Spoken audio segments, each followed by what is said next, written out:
वचन। देखो जी, मैं साहब के यहाँ बर्तन मांजने नहीं जाऊंगी। रामकली अपनी भड़ास निकालते हुए जरा गुस्से से बोली। क्यों नहीं जाएगी तू वहाँ? जगदीश ने सवाल किया। बस कह दिया मैंने कि नहीं जाऊंगी तो नहीं जाऊंगी। मगर क्यों नहीं जाएगी?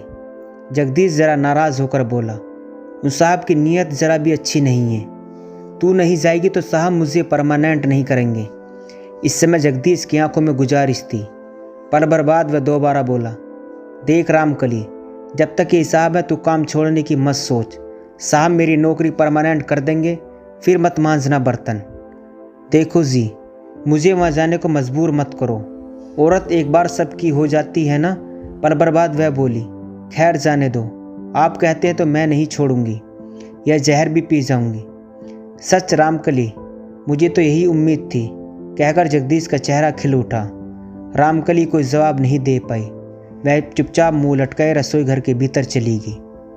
जब से नए साहब आए हैं तब से इन्हें बर्तन मांजने वाली एक बाई की ज़रूरत थी। जगदीश उनके दफ्तर में काम करता है। 15 साल बीत गए पर परमानेंट नहीं हुआ है। कितने ही साहब आए, सबने परमानेंट करने का भरोसा दिया और परमानेंट किया बिना ही ट्रांसफ़र होकर चले गए। ये साहब भी अपने परिवार इसलिए लेकर नहीं आए थे कि उनके बच्चे अभी पढ़ रहे हैं, इसलिए यहाँ एडमिशन दिलाकर वो रिस्क नहीं उठाना चाहते थे। बंगले में चौकीदार था, रसोइया भी था, मगर बर्तन मांजने के लिए उन्हें एक बाइक चाहिए थी। साहब एक दिन जगदीश से बोले थे, बर्तन मांजने वाली एक बाइक चाहिए। साहब वह मिल जाएगी, मगर उसके लिए पैसे क्यों खर्च करें? जगदीश ने सलाह दी। मैं गुलाम हूँ ना, मैं ही मांज दिया करूँगा बर्तन। नहीं जगदीश, मुझे कोई बाइक चाहिए। साहब इनकार करते हुए बोले थे। तब जगदीश ने सोचा था कि मौका अच्छा है, बाइक की जगह अपनी लुगाई को क्यों ना रखवा दे। साहब खुश होंगे और उसे परमानेंट कर देंगे। जगदीश को चुप देखकर साहब बोले, है कोई बाइक तुम्हारी नज़र में? साहब मेरी घरवाली सुबह शाम आकर बर्तन मांज दिया करेगी। जगदीश ने जब यह कहा तब साहब बोले थे, नेकी और पूछ पूछ तो अपनी जोरू को भेज दे। ठीक है साहब, उसे मैं तैयार करता हूँ। जगदीश ने उस दिन साहब को कह तो दिया था, मगर लुगाई को मनाना इतना आसान नहीं था। उसे कैसे मनाएगा? क्या वह आसानी से मान जाएगी? रामकली के पास आकर जगदीश बोला था। रामकली, मैंने एक वादा किया है। वादा? कैसा वादा और किससे? रामकली ने हैरान होकर पूछा था। साहब से। कैसा वादा? अरे रामकली, उन्हें बर्तन मांजने वाली एक बाई चाहिए थी। मैंने कहा कि चिंता करने की कोई ज़रूरत नहीं है, इसके लिए रामकली है ना। हाय, तूने मुझसे बिना पूछे ही साहब से वादा कर दिया। हाँ रामकली, इसमें मेरा लालच था। लालच? कैसा लालच? रामकली आंखें फाड़ कर बोली थी। देख रामकली, तू तो जानती है कि मैं भी परमानेंट नहीं हूँ। परमानेंट होने के बाद मेरी तनख्वाह बढ़ जाएगी। इन साहब ने मुझसे वादा किया है कि मुझे परमानेंट कर देंगे। तुम साहब के यहाँ जाकर बर्तन मांजोगी तो साहब खुश हो जाएंगे, इसलिए मैंने तेरा नाम बोल दिया। अरे तूने हर साहब के घर का इतना काम किया, बर्तन भी मांजे, पर किसी भी साहब ने खुश होकर तुझे परमानेंट नहीं किया। इस साहब की भी तो तू कितनी चमचागिरी कर ले, ये साहब भी परमानेंट करने वाला नहीं है, कहकर रामकली ने अपनी सारी भड़ास निकाल दी थी। जगदीश बोला था, देख रामकली, इनकार मत कर, नहीं तो ये मौका भी हाथ से निकल जाएगा। तब फिर कभी परमानेंट नहीं हो सकूँगा। छोटी सी तनख्वाह में ही मरते खपते रहेंगे। मैं अपनी भलाई के लिए तुझ पर यह दबाव डाल रहा हूँ। इनकार मत कर रामकली, साहब को खुश करने के लिए सब करना पड़ेगा। ठीक है, तुम कहते तो मैं चली जाया करूँगी। हम तो छोटे लोग हैं, साहब बहुत बड़े हैं आदमी हैं, कहकर रामकली ने हामी भर दी थी। इसके बाद रामकली सुबह शाम साहब के बंगले पर जाकर बर्तन मांजने लगी थी। रामकली 3 बच्चों की माँ होते हुए भी जवान लगती थी। कटा हुआ बदन और उभार उसकी खूबसूरती में 4 चांद लगा रहे थे। रामकली के ऐसे रूप पर साहब भी फिदा हो गए थे। जब भी वे बर्तन मांजती, किसी न किसी बहाने भीतर आकर उसके उभारों को एकटक देखते रहते थे। रामकली सब समझ जाती और अपने उभारों को आंचल में छुपा लेती थी। वह उसकी लाचारी का फ़ायदा उठाए उससे पहले वह सचेत रहने लगी थी।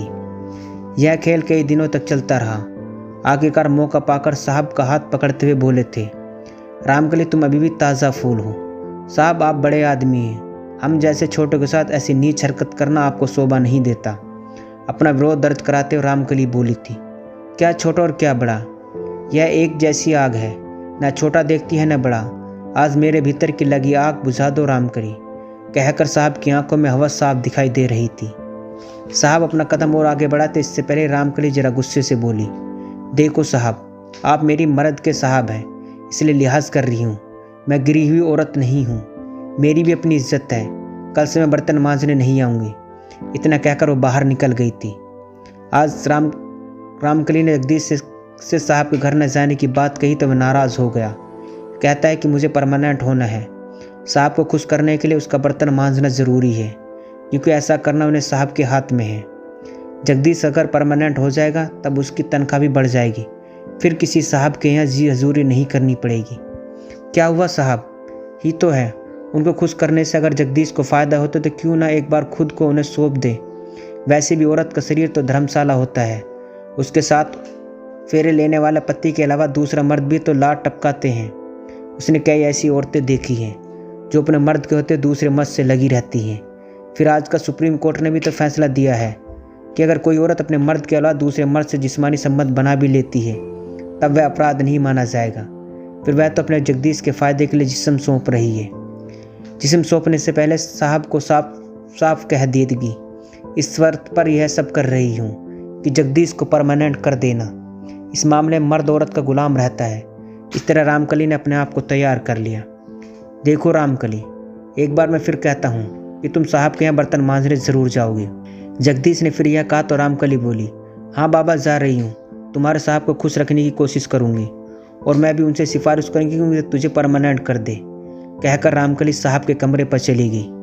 अभी हफ्ता भर भी नहीं बीता था कि जगदीश ने घर आकर रामकली को बताया, साहब ने काम से खुश होकर मेरा परमानेंट नौकरी का ऑर्डर निकाल दिया है, तनख्वाह भी बढ़ जाएगी। क्या सचमुच तुझे परमानेंट कर दिया? खुशी से उछलती रामकली ने पूछा। हाँ रामकली, साहब कह रहे थे कि तूने भी सिफारिश की थी। जगदीश ने जब यह कहा तब रामकली ने कुछ जवाब नहीं दिया। वह जानती थी कि साहब से उसके जिस्म के बदले वचन लिया था, उसी वचन को साहब ने पूरा किया, तभी तो उन्होंने जल्दी आदेश निकाल दिया। उसे चुप देख जगदीश फिर बोला, अरे रामकली तुझे खुशी नहीं हुई? मुझे तो तुझसे ज़्यादा खुशी हुई। मैंने जोर देकर साहब से कहा था। रामकली बोली, उन्होंने मेरा वचन को पूरा कर दिया। अब तुझे बर्तन मांजने की ज़रूरत नहीं है, मैं साहब के लिए दूसरी औरत का इंतज़ाम करता हूँ।